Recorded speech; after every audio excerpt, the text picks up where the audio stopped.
Have you ever thought about opening your own mobile cart or kiosk business? Maybe the facility you manage could establish new revenue by adding coffee, food, or retail services.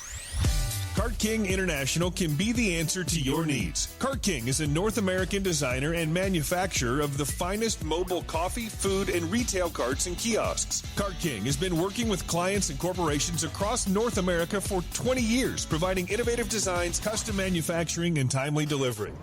Carts and kiosks are fun, and so are the dozens of designs on our website. Please visit us today at www.cart-king.com or just call us at 1-877-986-7771 and get your sales rolling.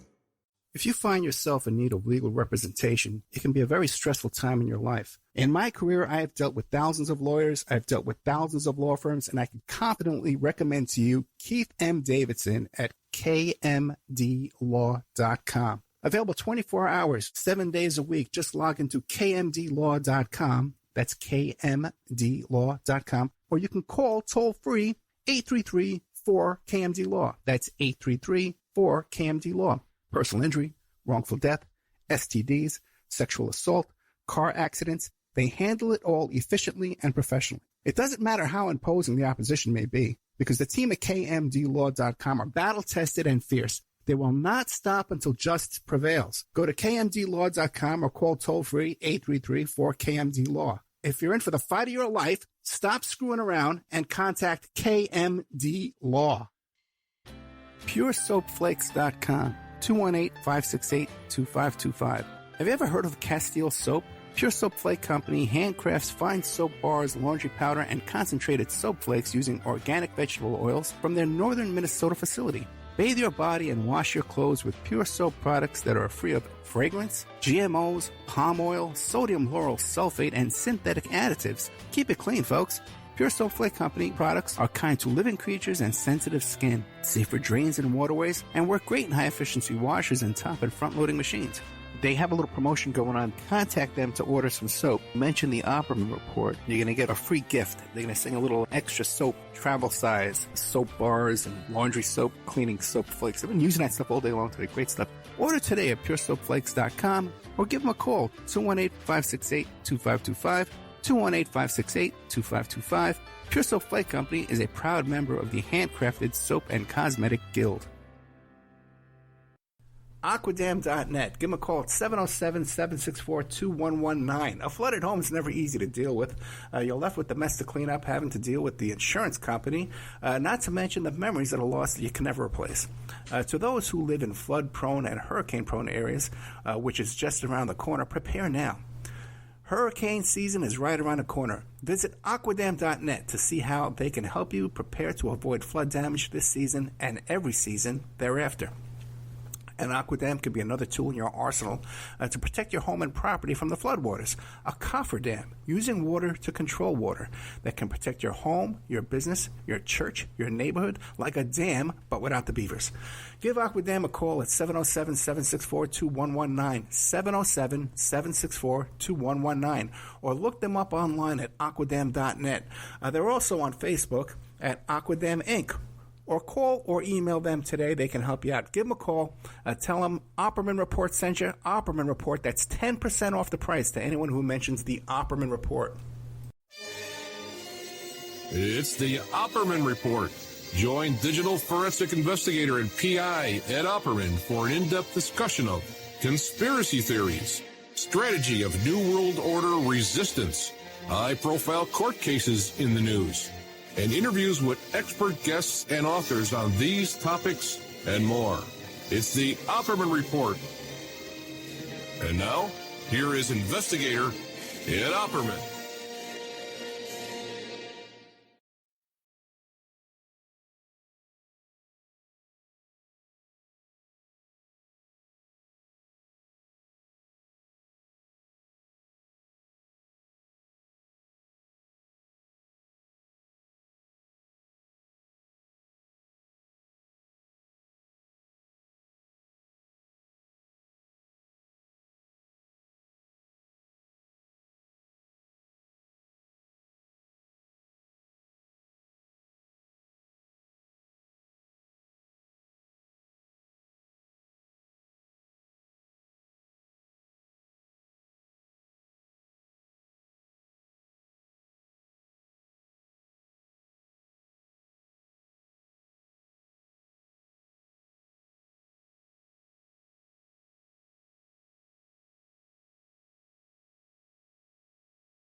I'm very excited to have back to our show Douglas Valentine. We had him on a couple of years back. It's been a while. It's been a long time to discuss his book about the Phoenix program. That book is considered probably the Bible of the CIA and the authoritative book on the Phoenix program. There's no doubt about that. So we're very lucky to have Doug come back. I beg him all the time to come back. I got him now. I got him on here. I don't want to waste too much time. The new book is The CIA as Organized Crime, How Illegal Operations Corrupt America and the World. And you could find that at DouglasValentine.com. Mr. Valentine, are you there? Hi, Ed. Thanks for having me on your show again. It's always a pleasure and an honor to be able to talk to your informed audience. Thank you very much. Yeah, the audience is pretty good. You know, we have some pretty sharp people out there that are tuned in to all this kind of stuff you're doing. So fire when ready. If you have some questions for me, throw them at me. Well, Doug, tell us a little bit about yourself. Who is Doug Valentine? Remind the audience. Well, I'm 67, like I was just telling you, complaining about my aches and pains and my hearing loss, and just had a detached retina. So I'm on Social Security now, and but I was brought up in the 50s, 60s. My father worked 2 jobs. My mother worked. My father was a blue-collar guy. He drove a truck for Railway Express and would work for them for 15 years, and he got laid off. And that was kind of traumatic for the family. I can empathize with blue-collar families that, you know, your father loses a job and the pressure that is on the family, the economic pressure of never knowing where your next check is coming from. And my family, my mother and father never owned a house. We rented a house out in the country, but and they tried their best to give us all the things that that they could, but it was always a struggle for my parents, and that was a big influence on my life, going through those economic hard times. And then my father got a new job with the post office because he'd been a veteran of World War II. And so the post office always gives you some extra points on your application if you were a veteran. There's a lot of veterans in the post office. And I wasn't a particularly happy kid, and when it was time to leave the house, I left, and I didn't really go back. I didn't really get along with my parents. I didn't particularly get along with my father, who was a very conservative kind of a guy. But he worked himself pretty much to death and had his first open heart surgery when he was 45. And had his second open heart surgery when he was 55. And I had never really been particularly close to him, but he called me up after his second open heart surgery. He was having a terrible time in the internal care unit at the hospital. He was having terrible nightmares. And the hospital had to put him in a room by himself because he was disturbing the other patients. And they sent a psychiatrist in to see him. And the psychiatrist told him that if he ever want to get better, he had to tell everybody what happened to him in the war. And it turned out that he wasn't just working himself to death with the 2 jobs, but had a very, very bad case of PTSD. And for veterans of World War II, it was kind of undignified to complain about your war experiences. It wasn't like with Vietnam, where it became a very public thing. So most World War II veterans had dealt with it simply by internalizing it. And it wasn't all that uncommon for people in my father's generation to have men who'd been in the war and terrible combat and stuff like that to have heart attacks very early, and nobody ever knew what caused it. But he told me on the recommendation of his doctors what happened to him in the war. And I wrote my first book about that. Although I was climbing trees for a living, I was a college dropout, and I worked for a tree company. I was what's called a top climber. A rope and a saddle, and I'd climb up the tree and cut the branches off around houses and stuff like that. And I did that for many years. But I always wanted to be a writer, and he knew that. And after his second open heart surgery, which was in 1980, when he was 55, he called me up and said, "Come on home, I got a story to tell you." And I wrote that first book called The Hotel Talk Lobin, which was about my father's experiences in World War II. And in the process of doing that, he and I became very good friends. We formed a bond that had never been there. And it was him revealing these intimate secrets and weaknesses, the terrible horrors that he had, things that he thought were a sign of weakness, and explaining all those things to him that brought us together and enabled us to have a relationship. But the impetus had to come from him as the father, not me as the son. You can't go ask your parent to tell you all their deepest, darkest secrets and make them do it. They got to want to do it. And he wanted to do it. He did it. And one of the things, and that really was the big event of my life, personally and professionally, because now I had a writing career. And looking around to write a second book, I decided, because I had written a book about World War II, decided to write a book about the Vietnam War. And I went to a veterans hospital, went to the director, and I asked him, well, what's a part of the Vietnam War that's never been written about? And he said, the Phoenix program. And I said, well, what the heck's the Phoenix program? I didn't know anything about it. It was 1984. And he said, well, there's a guy here, a veteran, in the hospital, in the VA hospital, and he was in the Phoenix program, and he's told me a bit about it, and I'll get him to tell you about it. Give me a couple of days. Well, a couple of days went by, and the director of the VA hospital called me up and said, the guy's not going to talk to you. He's afraid that if he talks to you, he'll lose his VA benefits because he'll be revealing CIA secrets.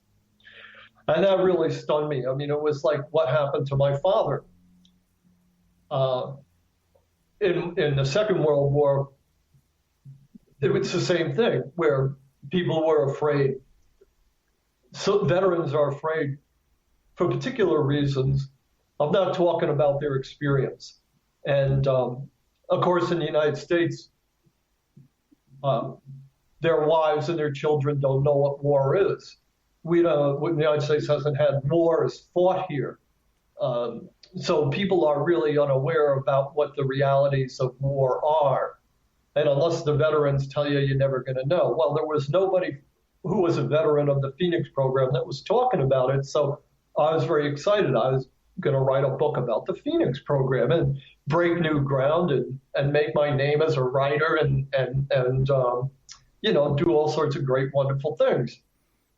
And I did a little reading on the Phoenix program, and I found out that there was a guy named William Colby who'd been the head of the CIA, who'd had a lot to do with creating the program and running it in Vietnam. And he was the program's big defender.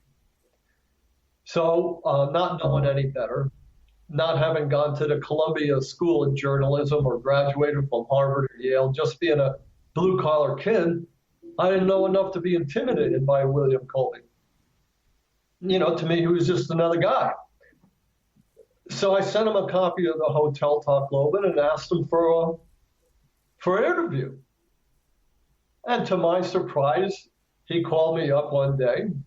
I remember my wife answered the phone, and she said, what kind of, Mr. Colby, what do you want? He said, just call me Bill. And he said, come on down, I'll give you an interview. I liked your book. And the power of that book, the Hotel Talk Lobin, was that it proved to the CIA guy that I knew what it meant to be a soldier. And CIA guys tend to think of themselves as soldiers. The CIA is a very militaristic organization. Most CIA veterans, most CIA officers are military veterans. They do some military service before you go in the CIA. It's set up where if somebody tells you what to do, you salute and you do it. It's not like a touchy-feely kind of a thing. And plus which they a lot of them had been in combat. So that book, Hotel Talk Loban, was like an assurance to Colby that I want to understand that aspect of what it means to be a CIA officer. But the other thing is that there was what we call the generation gap at the time. And all these CIA guys that Colby ended up introducing me to were of my father's generation, and many of them had been World War II veterans. And the fact that I had reconciled with my father and that we had bridged that sort of generation gap was another assurance to Colby that I would be able to understand where these guys from the older generation were coming from. So this book, The Hotel Talk Loban, paved the way for me to get into the CIA.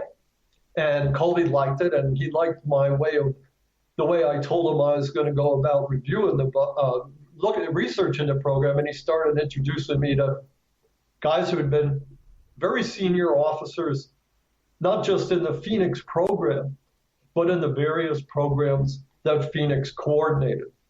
And so, just through my being a guy that came out of left field, blue collar kind of a guy who didn't have all the pretensions and the inside contacts, and I wasn't self-censoring myself the way a guy like Seymour Hersh or Morley Safer or some guy who's been hanging, who has editors who are telling him, well, you can do this and you can't do that, or has a publisher who's worried about, has good relations with the CIA and is worried about, getting on the CIA's bad side and losing access. I had none of those problems.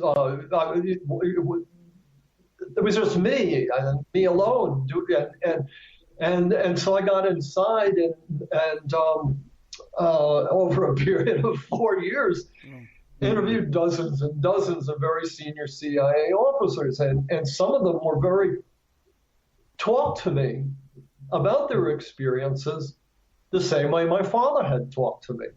There was something about me and my approach and my speaking with these guys that, one or two of them even told me along the way that they felt that they could talk to me in a way they couldn't talk to their own sons.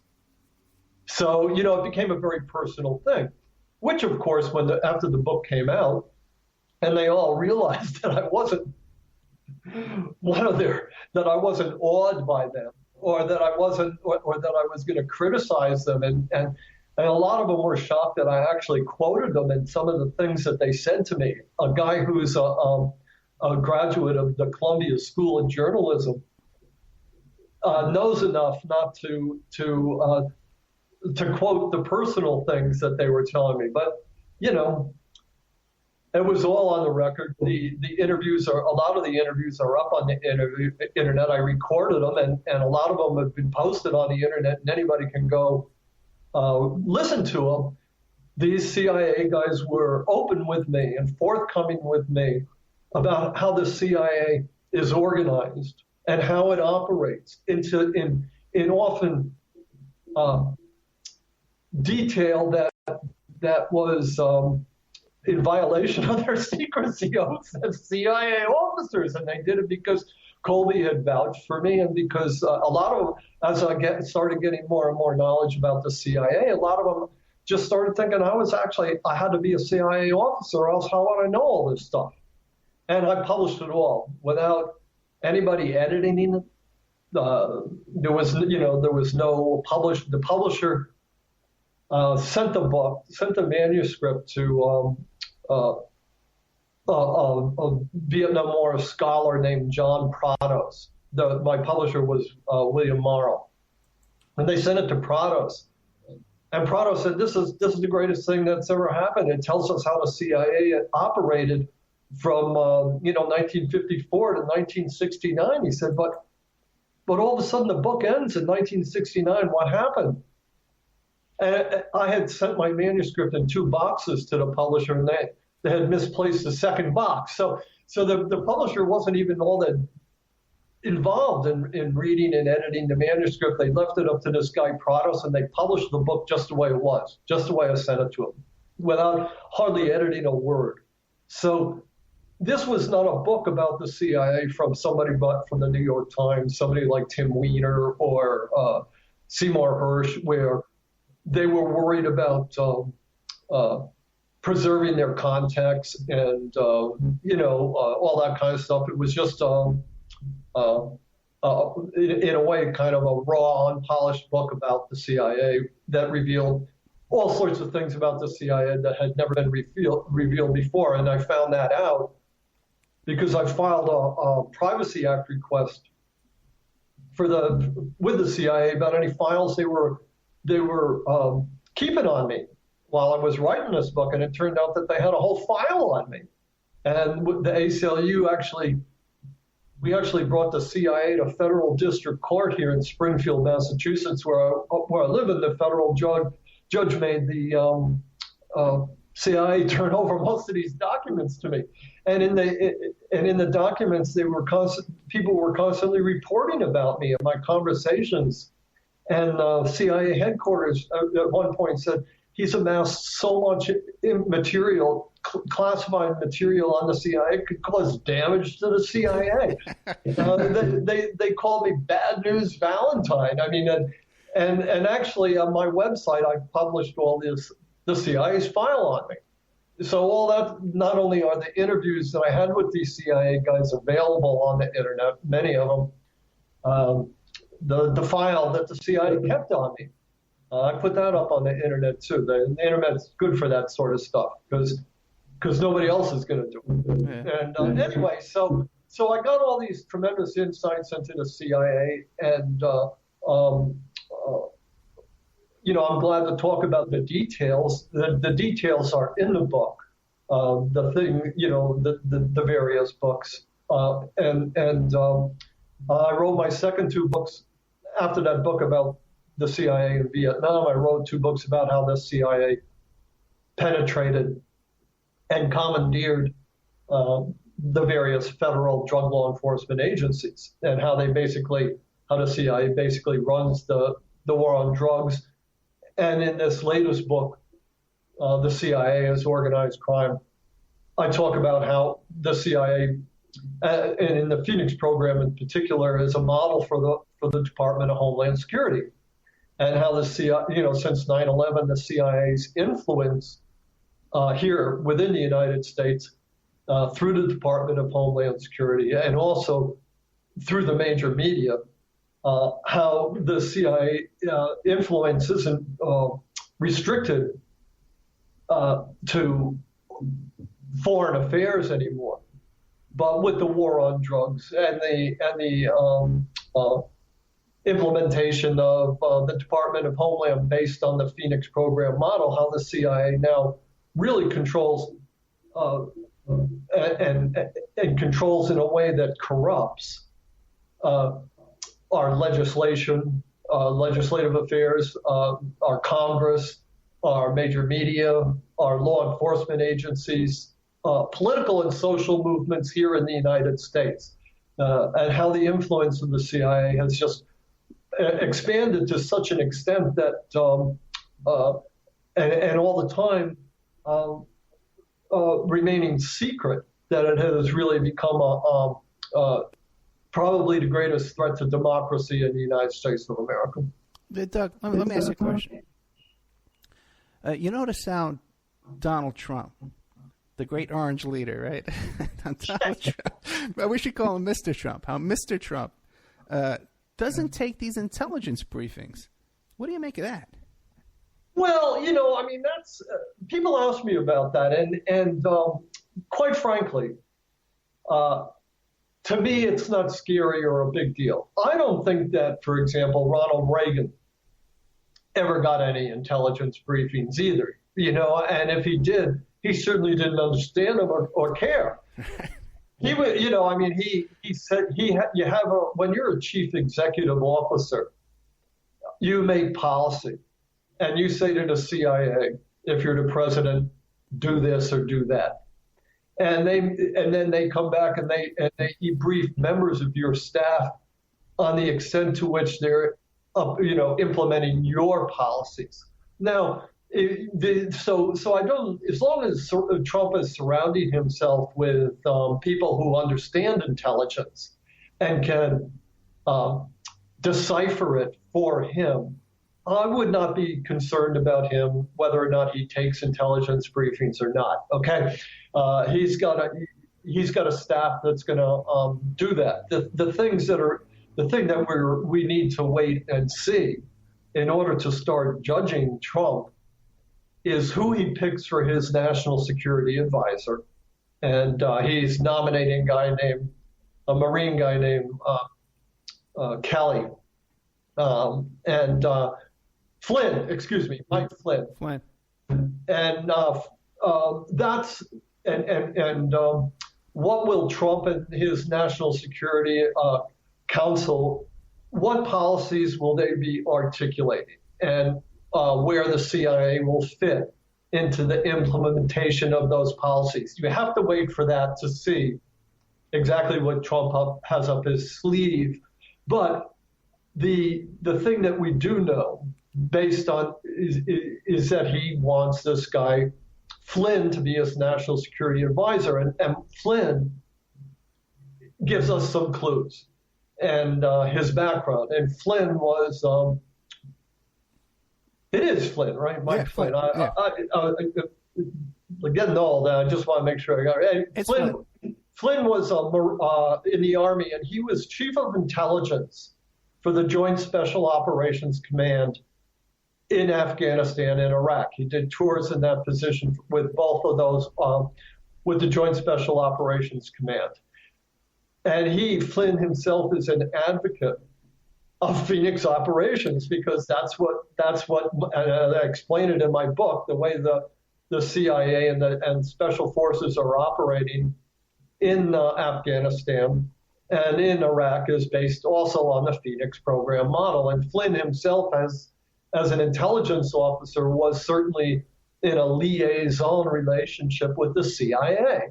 And he was, there's a lot of people out there who pretend to be national security correspondents. And a lot of them on the left seem to think that the military and the CIA are somehow at odds with each other. And that's a great big myth. In countries, in places like Afghanistan and Iraq, the CIA and the military work hand in hand.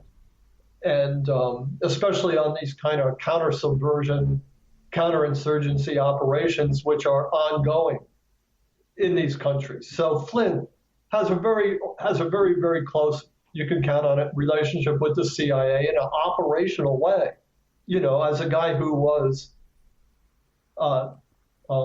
not just aware of CIA policy, but he was working with the CIA stations and members of the CIA stationed in Afghanistan and Iraq, and he knows these guys, and these guys are, very likely at the very pinnacle of the CIA right now in management positions, and he knows them, and they've worked together.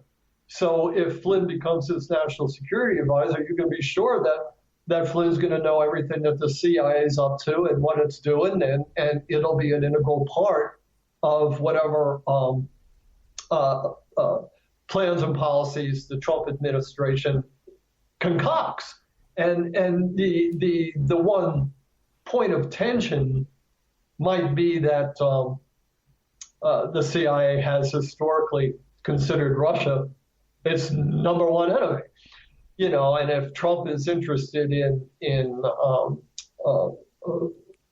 smoothing over relations with Russia, there may be a little bit of institutional friction, because so many of these guys have been fighting the Russians for so long, it's in their blood. Right. And I think that would be that might be the big bureaucratic challenge that Trump as president would have, is smoothing over relations with Russia, because there's so many CIA guys who go to bed every night cursing Putin and the Russians and the KGB and its linear descendants and stuff like that. But no, it doesn't bother me that Trump doesn't know anything about the CIA or intelligence. I think he's going to be focusing his efforts on domestic policy anyway. Now, what about Obama? And a lot of people believe that Obama is a CIA creation. And have you been able to confirm that the first company he went to work for out of college was this World Business United CIA front? Well, I'm sorry, but I didn't hear everything you said. Are you talking about the guy that he nominated to be head of the CIA? No, I'm talking about Barack Obama, the president now. Barack Obama, our president. President Obama. Obama. Yeah. Well, Obama had the fragrance about him of CIA. Okay. And I have, I heard and read things about his background that he made him a much more likely person to have CIA contacts than a guy like Trump. But because Trump,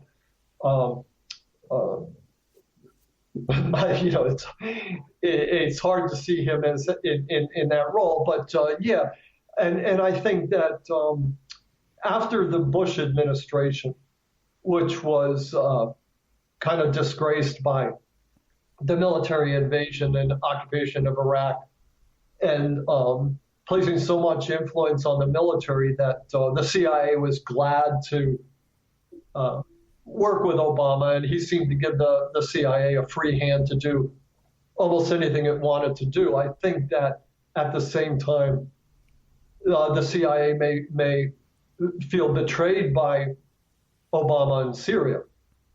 He did not want to do in Syria what Bush and Cheney and Rumsfeld did in Iraq, which was to, shock and awe, just go in and wipe everybody out and take over. Obama said, well, he didn't want to do that, that if we were to, the only way to assure a victory and the overthrow of Assad was to repeat what we had done in Iraq.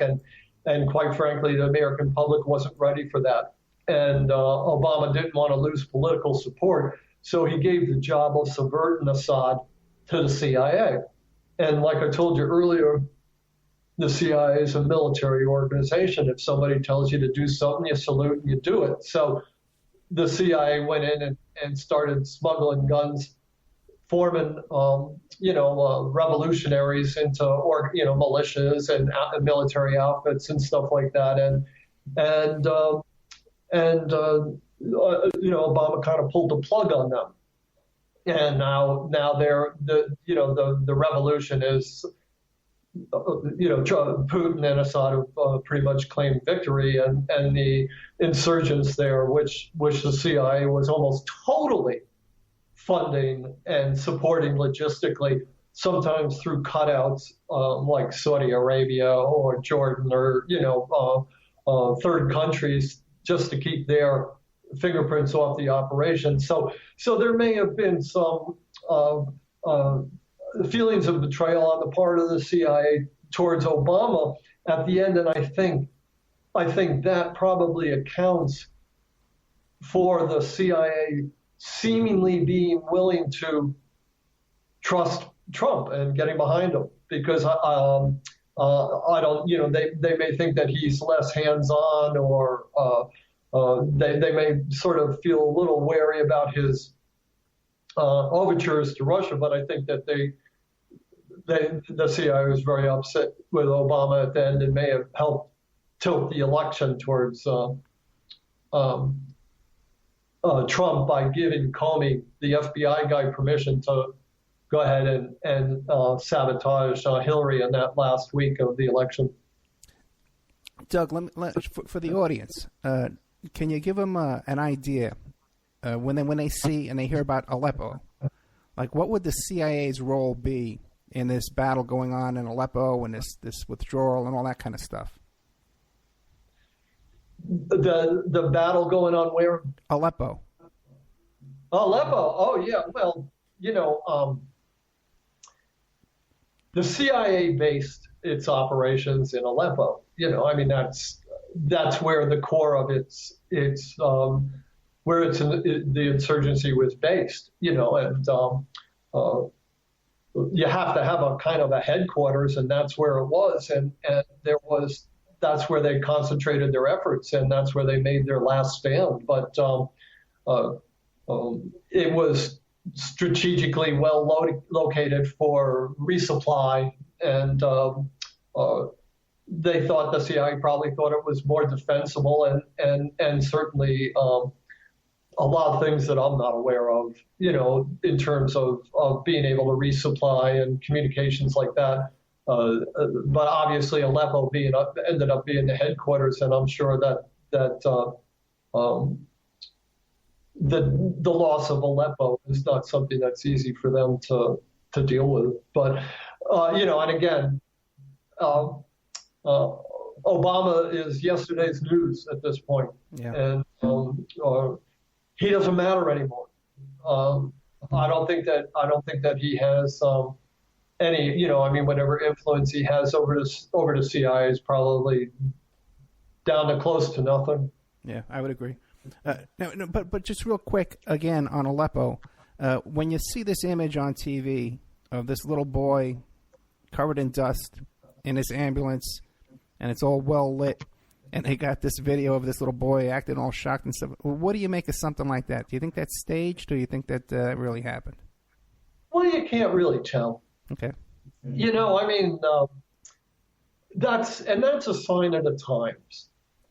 This is the new, you can talk about lots of different specifics, but the question is, how do you deal with stuff like this, which we see every day on a daily basis? Are the white helmets a CIA front? What's what?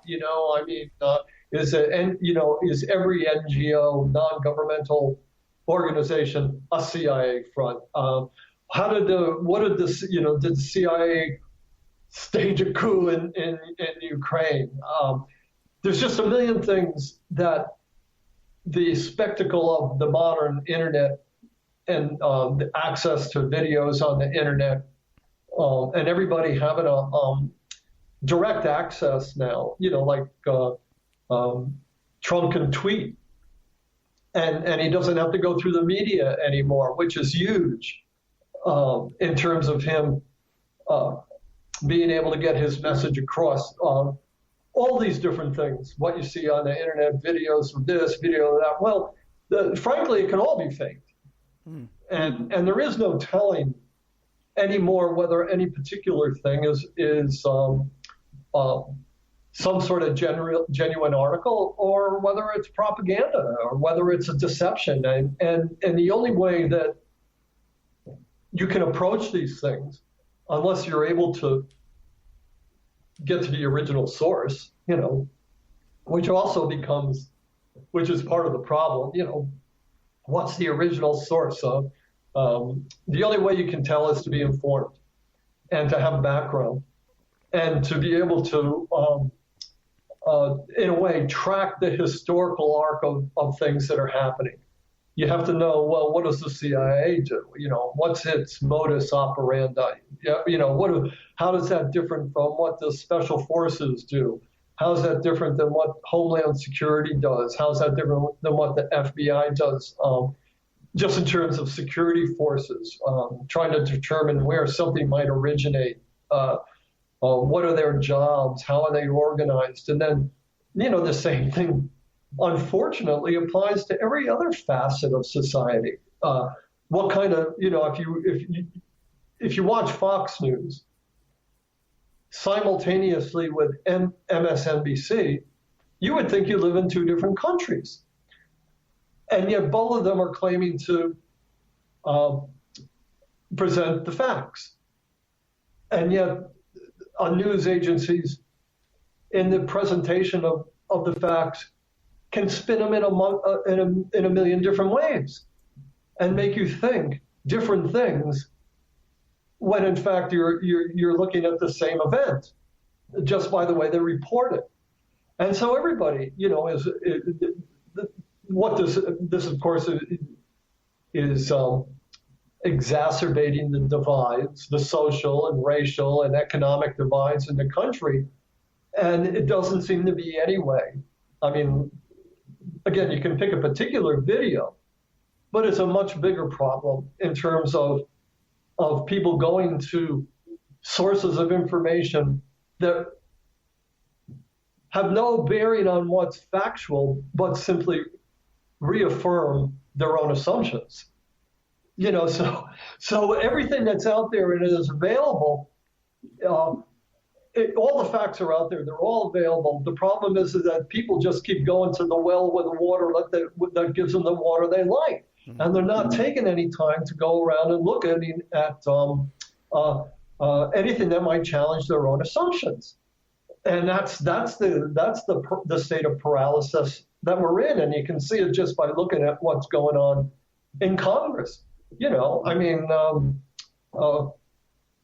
the Republicans and the Democrats are in a permanent state of gridlock. And you know, is that good or is that bad? But there's simply no room for compromise anymore. And there's just been this kind of ideological paralysis that has set in and is plaguing the country and making everybody very upset and very confused.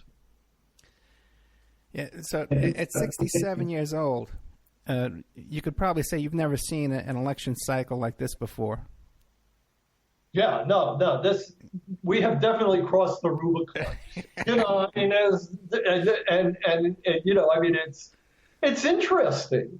I mean, it's interesting thing to say, and although, you know, I'm offended by some of the things that Trump says, he also says he's going to spend billions of dollars on getting jobs in the United States and building up the infrastructure, repairing roads, repairing bridges, trying to get jobs to Americans. You know, I mean, and he spewed a lot of inflammatory rhetoric during the campaign, but as the campaign went along, he backed off everything. You know, I mean.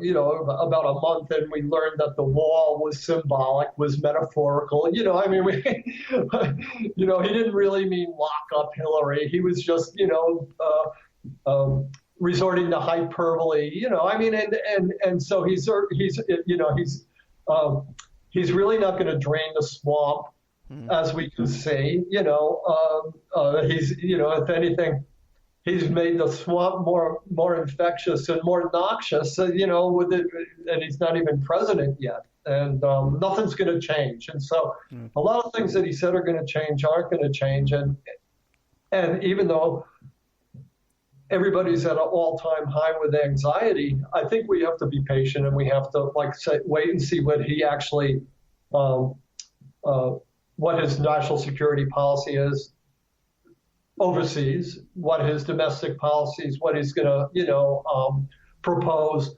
what great legal minds he's going to appoint to the Supreme Court. You know, and we got to wait and see how some of these things actually pan out before we panic too much. But certainly the way a president behaves is changed forever. There used to be a expectation that an individual would behave presidentially, and that no longer exists. There, you know, the example of his tweeting directly is a perfect example of this. There's never been an individual to occupy the White House who was so confident that he just said, "I don't need any of you guys writing speeches for me. I'm just going to tweet 140 character, you know, policy proclamations and to hell with everything else." I mean, that's never been done before. This is a whole new way of a president communicating with the public, and whether it's good or whether it's bad or whether it's right or whether it's wrong has yet to be determined. And everybody's just got to go hold tight, not take it too seriously. Okay, because there are massive bureaucracies in place.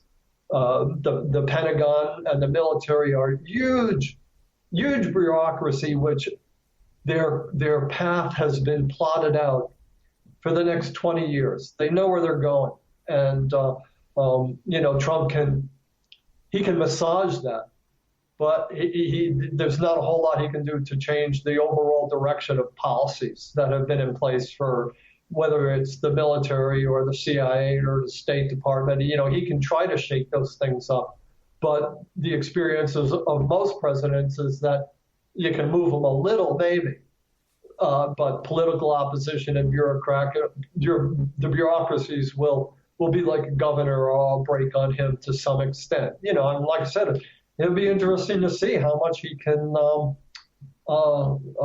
actually change the direction, and in a very subversive way. I'm rooting for him. We are gridlocked, and maybe it takes a narcissistic,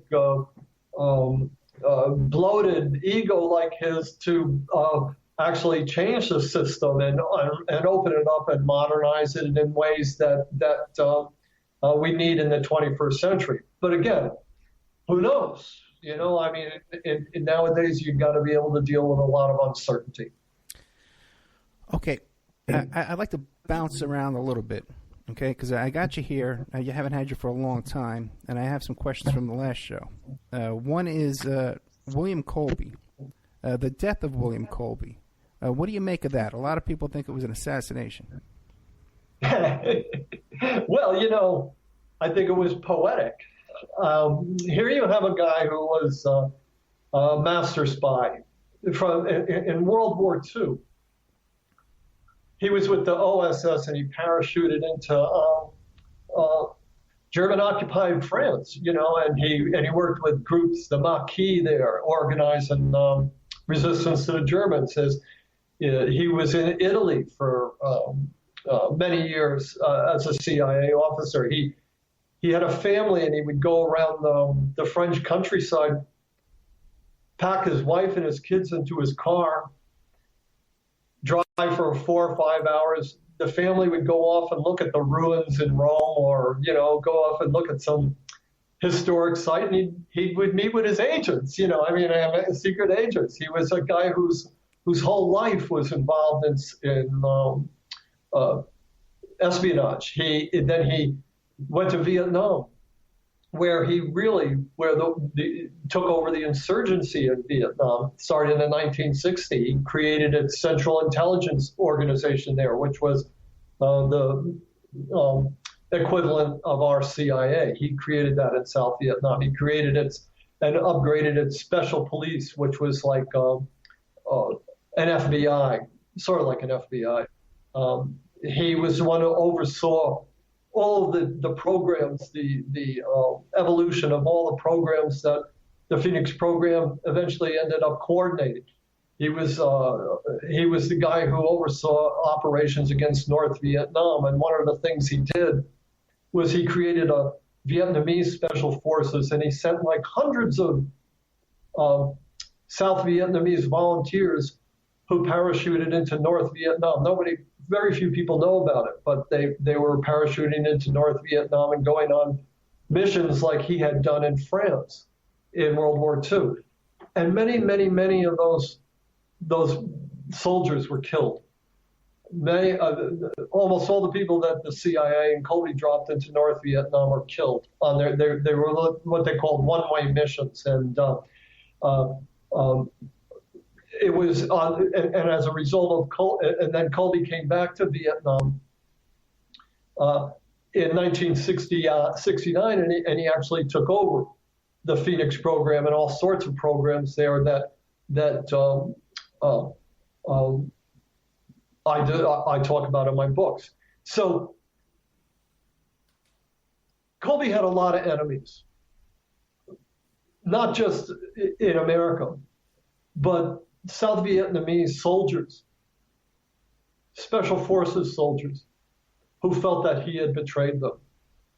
And in my imagination, and all I can do is speculate, maybe some of those guys that he had, some of those guys who were really bitter about Colby having sent hundreds of their comrades off to die in North Vietnam on these one-way missions, maybe a couple of those Vietnamese guys, many of whom were like Navy SEALs, maybe some of those guys got together one day and decided that they were going to get back at him.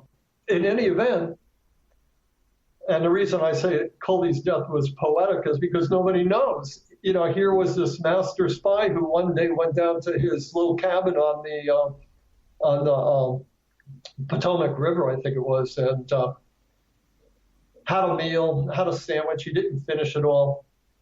Had a glass of wine, didn't finish all the wine. He was there by himself. The wine bottle was on the table. Glass of wine, half empty, sandwich, half eaten, and he decided to get in the canoe and paddle around, and it was nighttime. He decided to do this, just to go off and start paddling around on the Potomac River at night, right after he had eaten half his meal, and he never came home. And, it's such a mysterious death with so many possibilities. The body wasn't found for a couple of days, that it lends itself, it's the perfect death for any kind of master spy to have experienced, and nothing could have been more appropriate. And the fact is that nobody knows what happened. But like I said, my own fantasy about it is that some of these South Vietnamese guys who were mad at the United States for abandoning South Vietnam, and in particular blamed Colby, might have done something. But then again, who knows? It could. The guy had enemies from all sorts of countries and all sorts of places. There were a lot of people in the CIA that hated William Colby. When I was one of the reasons that Colby sent me out and introduced me to a lot of people was at that time he was a controversial figure within the CIA, and a lot of people in the CIA felt that he had let them down because he had revealed what was called the family jewels to Congress and to the Church Committee in 1975. And he had released a lot of this secret information to a guy named Seymour Hersh, and about the CIA, actually, its illegal domestic spying operations through what was called the Chaos Program. And a lot of guys, Colby introduced me primarily to his supporters in the CIA, people who were defending him and his decision to do that. But on my own, I started meeting people who were on the other side of the CIA, which was a very divided organization at the time. And the other half of the CIA were supporters of Richard Helms, who was known as the man who kept the secrets and lied to Congress. Everything he said to Congress was basically a lie.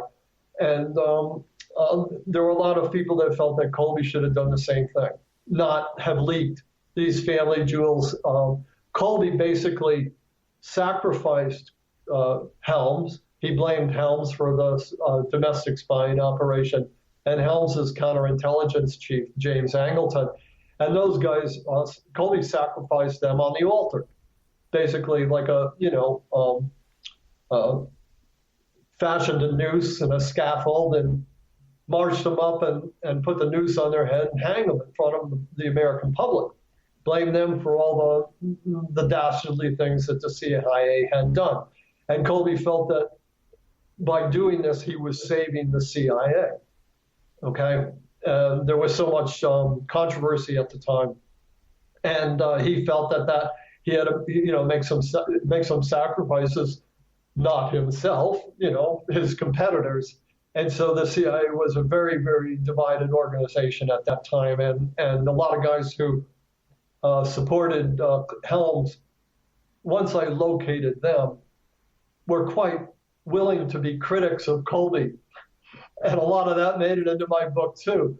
And I'm sure that Colby wasn't happy about that. I'm sure part of the wink and a nod agreement that I was supposed to have with him was to present him in nothing but favorable terms. But I was more than happy to give a voice to his critics, who, in terms of things. So it's also possible that some disgruntled CIA guy could have bumped off Colby. But have you heard any rumors that you would put any weight in? Pardon me? Have you heard any rumors that you would put faith in as far as Colby's death? Or it's all just going on your theory?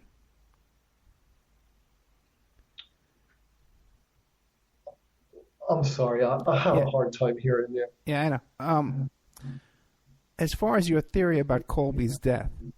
Yes, my theory. Right, it's just based on your theory, or have you heard any rumors or any kind of inside information? No, I've discussed it with other people, but, and we've kicked it around.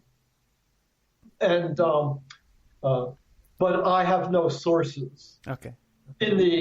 Amongst the South Vietnamese exile community or even, Vietnamese communists, of course, who would have had a big grudge against Colby too. It's not just the South Vietnamese who fought for the CIA and felt betrayed by the CIA, but there was also the North Vietnamese and the Vietnamese insurgents who the Phoenix program targeted. As I think I've explained to you, the Phoenix program went after civilians in South Vietnam, not military people, but the civilian population that supported the guerrillas, and tens of thousands of those people were killed in the Vietnamese through the Phoenix program and CIA police and paramilitary operations. Could be as many as 100,000, although the Congress said 25,000 and other people said 40,000, but there was a whole lot of people in South Vietnam who Colby wiped out. And so, that faction would have, one of them also could have decided, well, it's time for a little payback, Bill. So when I say he had a lot of enemies, you could certainly count them in the millions. It's just too many, and certainly so many people the people who are in the espionage business are all capable of pulling it off. So again, it's uncertain, but my feeling is that if he was murdered, which I don't know to be true, that it probably was as a result of the Phoenix program and CIA operations in Vietnam, one faction or the other. Now, would it be unusual that he would have no private security around him? Well, Colby's from the old school. I mean, all of that stuff is overstated, and there's a mystique about the CIA. And if you meet as many CIA officers as I've met, and that mystique vanishes, and you realize that they're people like you and me. They really are in terms of, one of them likes spicy Thai food, and, maybe somebody else, he's real Italian, and so he likes Italian food. They all have individual the traits and characteristics, and, they're all avid anti-communists. They all hate communism, and they have an ideology. But a lot of these guys are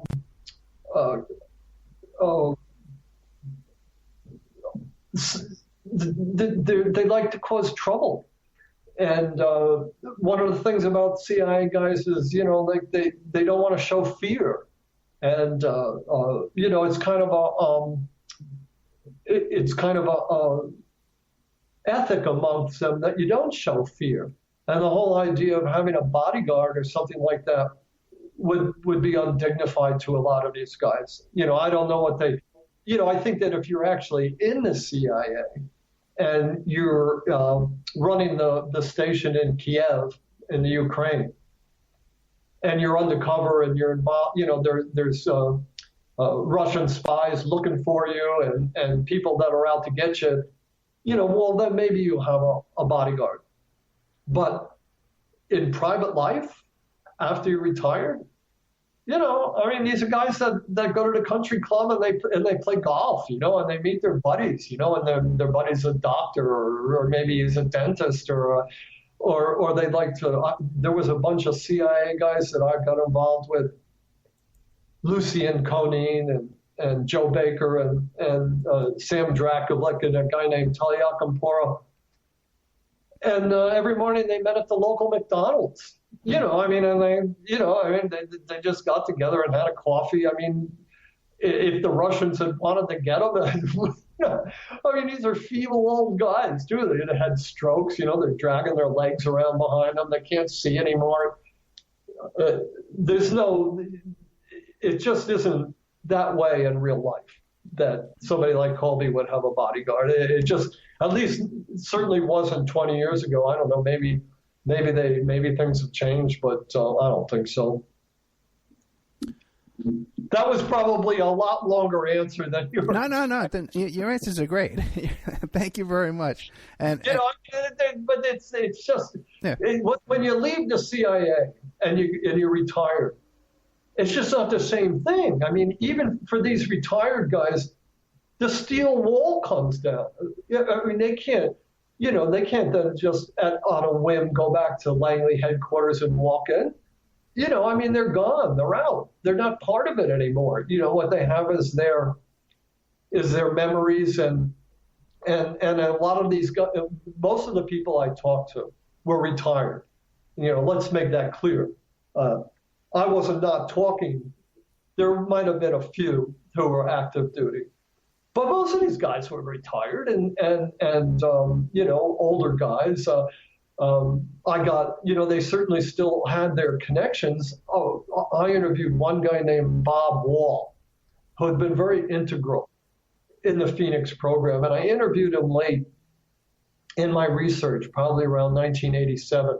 And he was living in Rockville, Maryland.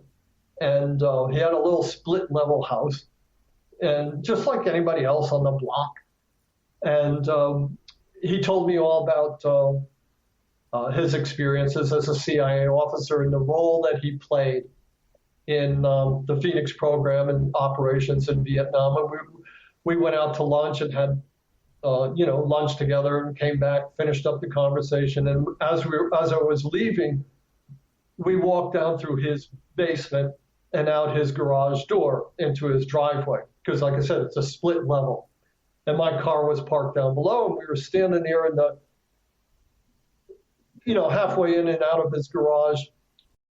And he said, so Doug, we've been talking, all of us. We know what you're doing. We know how much information you've gathered about the CIA and the Phoenix program. And I just want you to know that I run a youth leadership program for the CIA. And we think you're the kind of guy that would be perfect to become part of this program.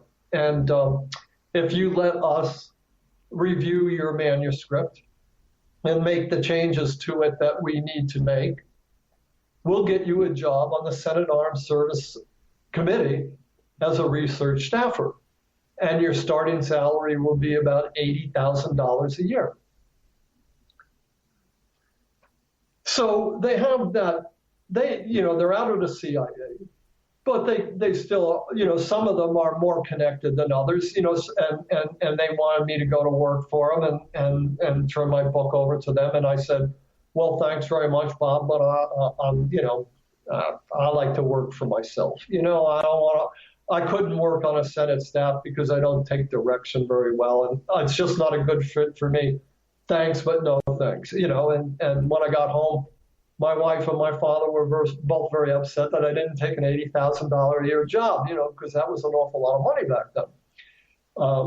But other guys get out of the CIA, and I want nothing to do with it. They never want to see another CIA officer again. Or, they look forward to just sailing their boat or fishing or something else. It's not like you see on the movies and TV where headquarters is calling these guys up and saying, you got to come back to work for us. It's not that way. Right. So they're out of their door and they get kicked in the butt and given a watch, and that's it, just like any other job. Now, that brings up a good question, because, my show is heard on a lot of these alternative media type stations. And a lot of the listeners will listen to this show, but they'll also listen to some of these other kind of shows that have some really wild stuff, man. Like talking about the CIA agents involved in underground bases and time travel and jump rooms to Mars, and really, double. Okay, what do you make of all that stuff? It's like with Colby and his death. And here again, just to get back to this idea of corruption and how the CIA is corrupting everything. When you have an organization with as much power of the CIA and it operates in secret, anybody can project. You know what projection is, right? You can project anything you want onto that blank slate. And you can make up any kind of BS that you want. And this is, one of the problems is because in reporting about the CIA, and what we know about the CIA comes from national security correspondents, people who are at the highest level of the major media. The major media, you're alternative, but the major media is owned by about 6 corporations. It's very, very closed. It's a closed shop, to use a labor term. And in order to become a national security correspondent and report on the CIA, you have to pretty much belong to one of these 6 corporate conglomerates, which have been involved with the CIA for 70 years. And you have to have gone to one of the schools, the Columbia or Harvard or Yale, which actually produces CIA officers. The same schools, the same academies, the same corporations that produce CIA officers produce the national security correspondents that cover the CIA. I mean, these guys are joined at the hip. And the only way you ever get to cover the CIA is if you go through the same, get to almost the same security clearances. You have to have the same exact ideology. You have to, you become part of a media which is organized the same way the CIA is, militarily, where your editor tells you something and you salute and you do it. And they say, okay, we have a long-term contact at Langley. And that Langley wants to make a statement about what's going on in Syria. So you, let's say Mark Mazzetti from the New York Times, was a national security correspondent there. I want you to go over to Langley or get on the phone and talk to this guy, and he's going to tell you what to say. And then you come back here and you give this report on the CIA. And that's how it works. I mean, these people are working together to protect the secrets of the CIA and not reveal anything. And so everything that you know about the CIA is a lie, because the CIA is feeding these national security correspondents with the plausibly deniable story, which then, because they want to maintain their connections with the CIA, and the CIA won't talk. The minute you veer off the script that the CIA has prepared for you, you're gone. You're never going to be there anymore. The editors and the publishers aren't going to let this happen, because the managers, the people in executive management at the CIA, are having lunch with the publisher of the New York Times, the top editors of the Washington Post, and off the record, they're telling these guys what goes on. And they're part of the secret. And they know that 6 months from now, we're going to have a coup in the Philippines. But because they're, quote, patriots, they're not going to tell this, and they won't even let their correspondents know all this stuff. So the CIA is not only corrupting, and the CIA has the same relationship with members of Congress and the staffers at the Congress. Yeah, I mean, you do realize that they wanted to put me in as a staff aide to the Armed Services Committee, where I would be cultivated over the years, and I would be able to conduct CIA business on that committee, and I would have a clearance, and I would be able to see things that the congressman wouldn't be able to see, and I'd be able to lie to the congressman and manipulate the congressman because the CIA, I was working basically for the CIA. Well, it's the same thing in Congress in terms of intelligence and espionage issues that regard to the CIA. Is the same thing it is in the national media. These people are all part of the same club. They have the same objectives. They have the same, and they're covering for each other because they're all making fabulous fortunes and living very happy, successful lives because they cover for each other. And it's corrupt, and it's anti-democratic, and it's destroying this country from within. And ever since 9/11 and the creation of the Homeland Security apparatus, it's just become a monster that's feeding off us. And we've become like the South Vietnamese. I mean, we're just, guys on the assembly line. They're Henry Ford, and we're workers on the assembly line to them. And it doesn't, it doesn't matter what we do or what we think or what we feel. They're just feeding us the BS line. All of them together, the Congress, the CIA, the media, because they run it and they've consolidated all their power, and they can do it. And they're doing it, which again is why it'll be interesting to see what Trump, what kind of havoc he can reach on this system. Because, even though he seems like a loose cannon, maybe he'll punch a couple of holes into this thing, inadvertently or advertently, but, the ship, somebody needs to sink this ship, or at least poke some holes in it so we can get some fresh air into it and maybe in some small way start claiming the democracy back, other than being able to watch football games on Sunday. There's a lot of, having a high DTV, there's a lot of people that are hurting in the country. Estos 18 años de matrimonio me han parecido como 10 minutos. Bajo el agua.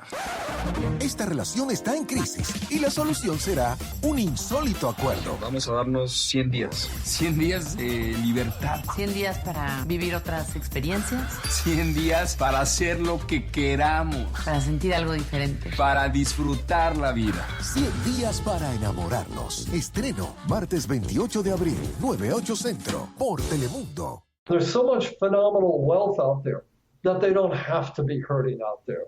And they don't have to be without health care. And they don't have to pay, they shouldn't have to pay $100,000 to send their kid to college for 4 years so that the kid can have a middle-class life. These things are not necessary. They're obstacles that are put up in order to keep power in a few people's hands. And that's the state that we're in today. You gave a great example in your Counterpunch article that you just sent me about how morally safer did a hatchet job on your book. Yeah, and I didn't even know about, I knew after I wrote that Phoenix Program book, I knew the CIA was keeping a file on me. I knew they were going to be mad. I actually thought at the time that would be the last book I ever wrote. And I was told by a lot of people, this is the last book you're ever going to write. You're never going to get another book published in the United States because you're telling all their secrets and you're quoting them personally about personal things, which I can't emphasize enough, is a rule that it's one of the rules that a national security correspondent on the inside would never break. You're not allowed to humanize these guys and talk about them that way. So I knew I was going to be in trouble. And when Morley Reviews came out, Safer's review came out in the New York Times, although I was expecting it, it hurt. And, when it happens, it happens. Even though you're expecting it, it's still, I guess I was kind of hoping that people and it's certainly true that I was hoping that people on the left in the United States, the anti-war movement, would rally behind me.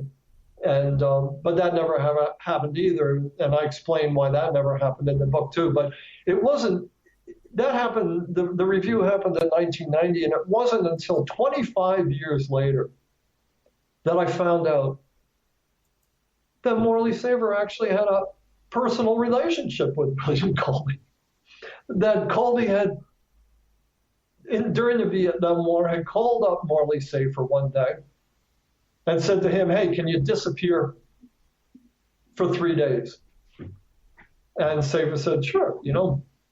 And Colby then took Safer around to every CIA base, basically every province. He introduced, for a couple of days, he introduced Safer to the guys who ran the counter-terror teams. He introduced Safer to the guys that ran the interrogation centers. He showed them how the CIA set up and ran covert operations to manipulate social and political movements. He opened all the books to Morley Safer and gave Safer an inside view of the CIA that very few people ever get.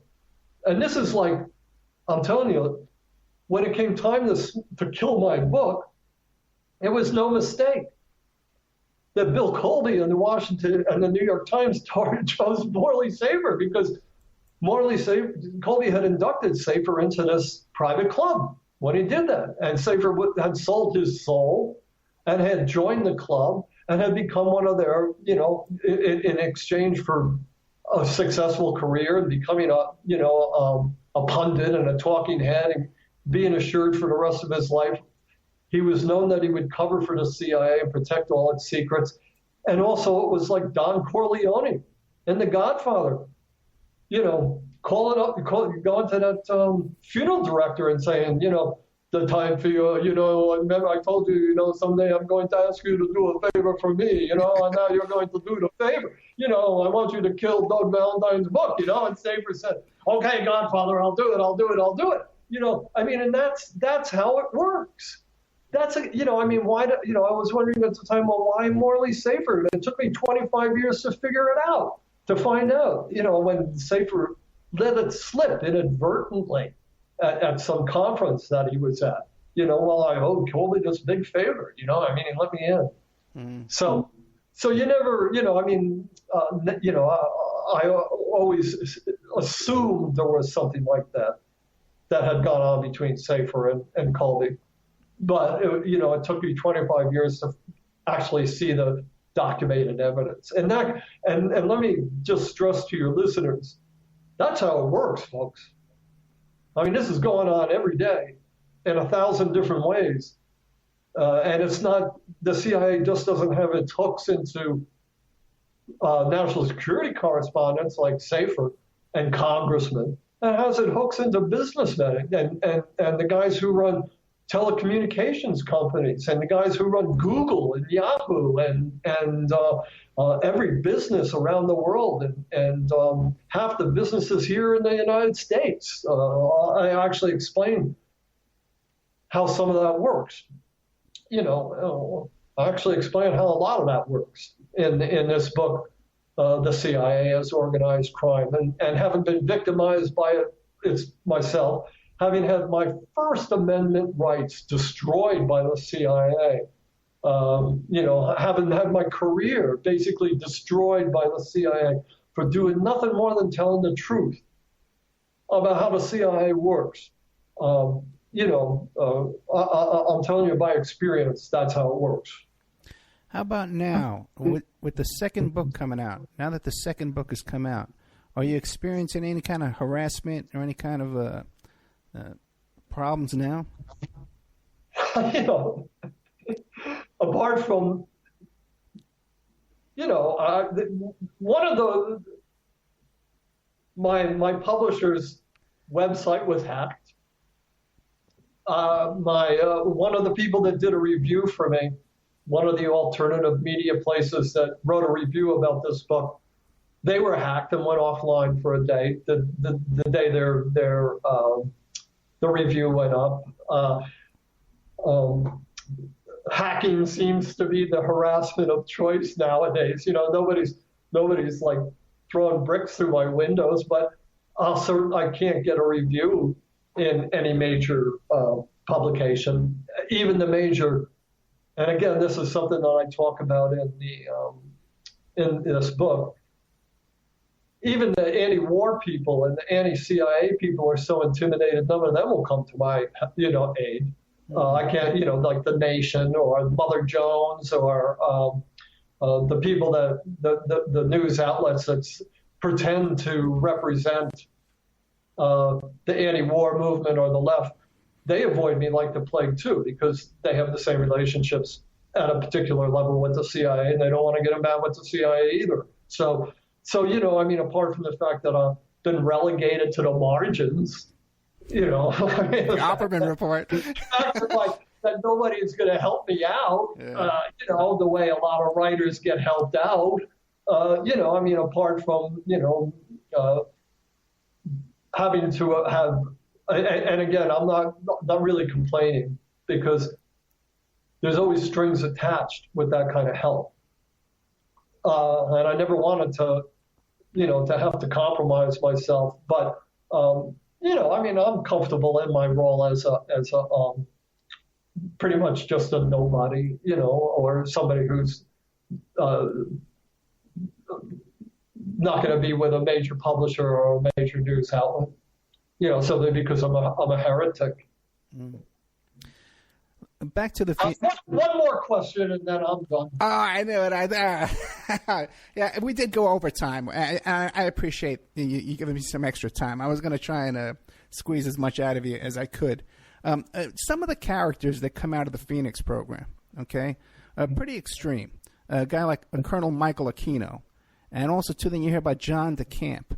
And these are probably the two biggest questions I get about our last show that we did together, about Colonel Michael Aquino and John DeCamp. A lot of people suspect that John DeCamp was maybe like a gatekeeper in his investigations into the Franklin cover-up and that kind of stuff.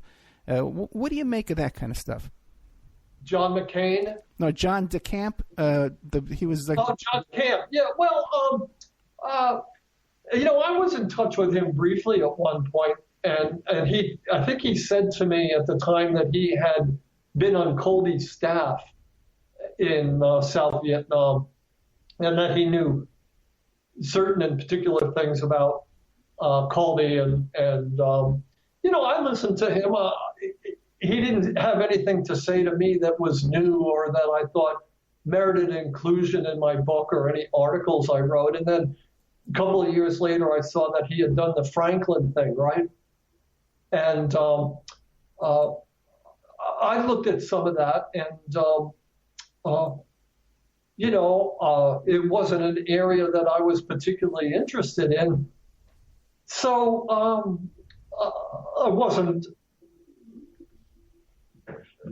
I really don't know all that much about it. I never read the Franklin book. I looked at it. Okay. But, I don't know I don't know that DeCamp actually worked for Colby or was in Phoenix. I never went to try to verify that.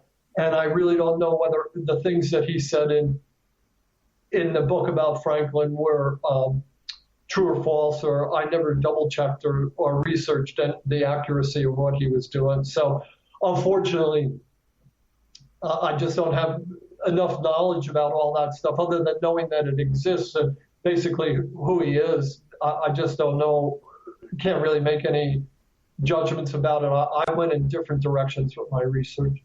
Then what about the other one I mentioned, Colonel Michael Aquino, who was the head of the Temple of Set, the satanic cult, and he was involved in the Phoenix program, correct? What was the name? Colonel Michael Aquino. Yeah, I've heard about him too, but it's the same thing for him as with DeCamp. I just don't know. I've read his wiki bio. People have asked me about him, but I never talked to him, and I'm sorry to disappoint you, but I can't confirm or deny. I just don't know anything about the guy, and My interests went in other directions. Yeah, don't worry. You're never disappointing. You're never disappointing. You're a great guest, and I really appreciate you coming on the show again for me. One last question, and it's in this same category, because we have all this stuff about the CIA being involved in drugs and other crimes, extortion. What about child trafficking? And did you run across any kind of indication of child trafficking, human trafficking by the CIA? Drug trafficking? Child trafficking, human trafficking. Trafficking. Well, I wouldn't be surprised. I focused on arms and especially drugs. And everybody in the world knows that the CIA is up to its eyeballs in the drug trade and the arms trade. I mean, and those two things go hand in hand. The CIA is also involved in every other kind of criminal enterprise. And the underworld is a place where the CIA feels perfectly at home, and it cultivates contacts and assets in every kind of criminal organization. And criminal organizations that are involved in drugs and arms, some of them tend to be involved in child trafficking and sex trafficking as well. Certainly here in the United States, mafia organizations that are involved in drugs are also involved in pornography. They're also involved in strip clubs, escort services, and for rich people. And I'm not accusing Donald Trump of being one of these people. He obviously has his own sources, largely in Czechoslovakia, as I understand. but a lot of rich people who've got a lot of money and have are able to indulge their perversions in ways that poor people can't, have connections with the underworld in order to have children, sex with children. And it's basically something that involves the upper classes who have enough money to afford these kind of guilty pleasures, illegal pleasures. And if it was to the CIA's advantage to blackmail foreign politicians or politicians here in the United States or corporate executives or other rich people, wealthy people who are in positions of power by actually filming them with young girls or young boys, they would do it in a second and feel no more moral compunctions about it at all. So do I actually have any evidence that the CIA does it? No. Can I tell you in good conscience with 100% certainty that it would do it if it had the opportunity and if it served, quote, the national security interests of the United States? Yeah, they would in a heartbeat. But I personally have not investigated that. But the question has intrigued me. And frankly, I had never thought about it never really, unfortunately, had thought about it. I had heard about the CIA doing that in Vietnam, that there was a very famous hotel in the middle of Saigon, the Continental Hotel, which was owned by a French Corsican guy named Francisi, who was involved in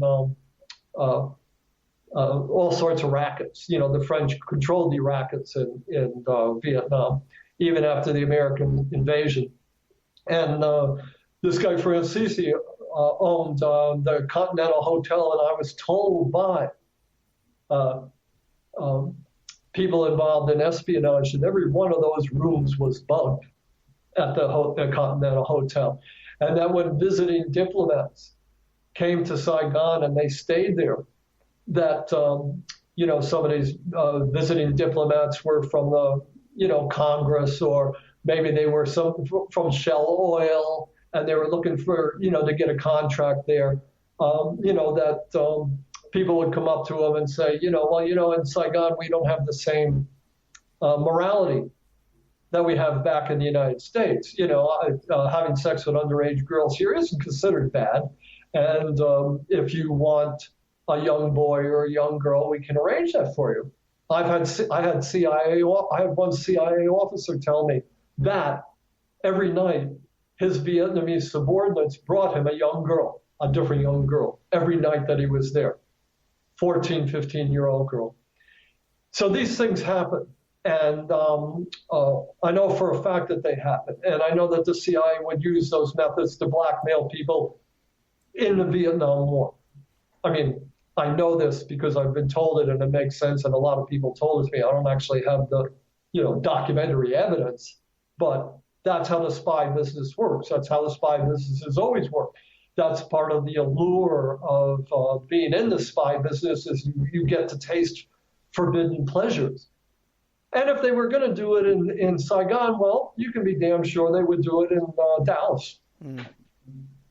So it's not beyond it's not at all a leap of imagination to think that they would do that. Doug, it makes perfect sense. With this gift, this talent you have as a storyteller, have you ever considered doing a podcast of your own? Doing what? A podcast, doing your own podcast, a 1-hour show every week. Nah. Why not? No, I'm just. I appreciate the opportunity to exercise my storytelling talents, but I wouldn't. I have no interest in doing it on a routine basis. I'm gonna email you. I'm gonna nag you about that. Okay. Thanks for having me on the show. And estos 18 años de matrimonio me han parecido como 10 minutos. Bajo el agua. Esta relación está en crisis y la solución será un insólito acuerdo. Vamos a darnos 100 días. 100 días de libertad. 100 días para vivir otras experiencias. 100 días para hacer lo que queramos. Para sentir algo diferente. Para disfrutar la vida. 100 días para enamorarnos. Estreno martes 28 de abril, 9/8 Centro, por Telemundo. Just let everybody know I have a website, DouglasValentine.com. Okay. And when I get off, I'm going to plug you for galore, so don't worry. Doug, thank you so much, okay? It's always a pleasure to be with you. Take care. It really is. Thank you very much. Then we got Doug Valentine. I can't thank him enough for coming on the show. It's a little difficult because he has 2 hearing aids, and I got to kind of like stick my face right into the camera when we talk and I ask him questions. But Doug Valentine, you can go to his website, DouglasValentine.com. Okay? That's one thing. The 2 books, one is called The Phoenix Program. And this is this is a valuable book, like he describes. No one was talking about this before Douglas Valentine came out with that book, The Phoenix Program. And it's very well documented. And all the audio recordings from the interviews you can find on his website, DouglasValentine.com. I did another 2-hour interview with Doug about 2 years ago that's in the members section at OppermanReport.com. Okay? And everyone they think this is one of the best interviews that's ever been on this show. So you could find that if you sign up and become a member or you could even buy it, a single version of it. For $2 over at OppermanReport.com in the special archives section. The book he just came out with right now, and we didn't really touch on it as much as I hoped we would. There's just so many topics to discuss with Douglas Valentine. Is the CIA as organized crime, how illegal operations corrupt America and the world. I'm going to be back with a couple more words after these messages. And now a word from our sponsors.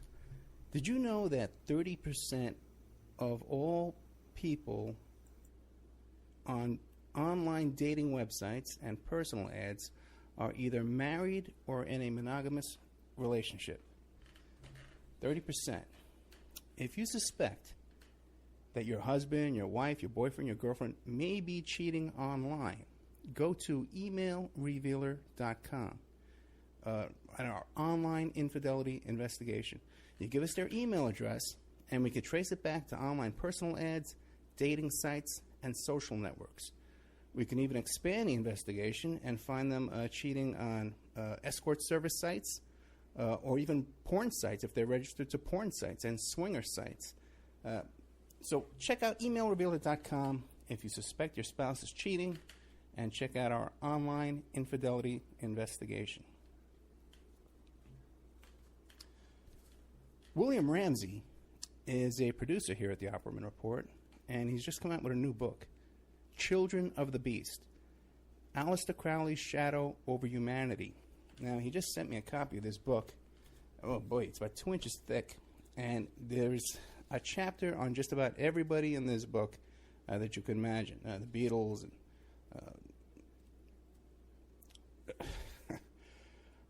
Jack Parsons, everybody's in here. It's incredible. And I definitely recommend this book. There's a bunch of pictures in here, too, of all these people and different chapters and information. Anselm LaVey and people I've never heard of, too. There's a whole bunch in here. JFC Fuller. I don't know who he is. But it's great stuff by our producer here, William Ramsey. So check out Children of the Beast, Aleister Crowley's Shadow Over Humanity. You can find it on Amazon.com.